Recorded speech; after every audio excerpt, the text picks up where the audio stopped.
মলিনে মোচনং পুংসাং জলস্নানম দিনে দিনে সকৃত গীতামৃতম স্নানম সংসার মলনাশনম। এই সংসার জীবনের কলুষতা মুক্ত হতে প্রতিদিন গীতা পড়ুন। রাগ দেশ বিমুক্তস্তু বিষয়া ইন্দ্রিয়শ্চরণ আত্মবশ্য বিধে আত্মা প্রসাদম অধিগচ্ছতি।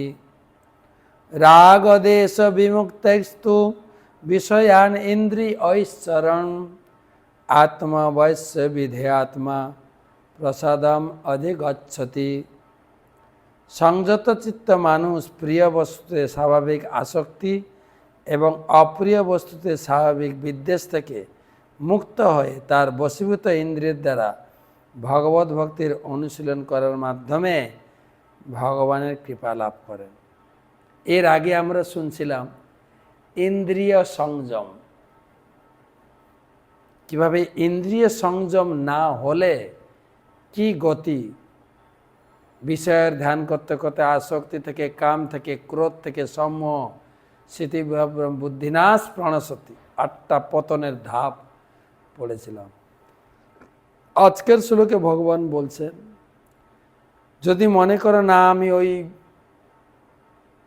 ধরনের কথা স্বীকার করি না, আমার ইন্দ্রিয় তো সংযমই রয়েছে। তোমার ইন্দ্রিয় যদি সংযম থাকে, এই লক্ষণটা আছে কি,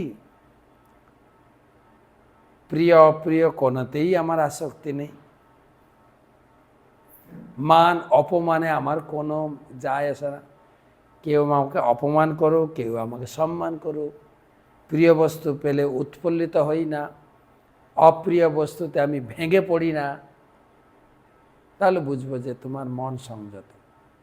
সব কিছু ভগবানের উপর নির্ভর করে, ভগবানের ব্যবস্থাপনায় আমি সুখী, আনন্দ রয়েছে, এই অনুভব। প্রিয় বস্তু অপ্রিয় বস্তুতে এসব থেকে তিনি মুক্ত এবং আনন্দময় জীবন, তাকে বলে ইন্দ্রিয় সংযম তোমার হয়েছে।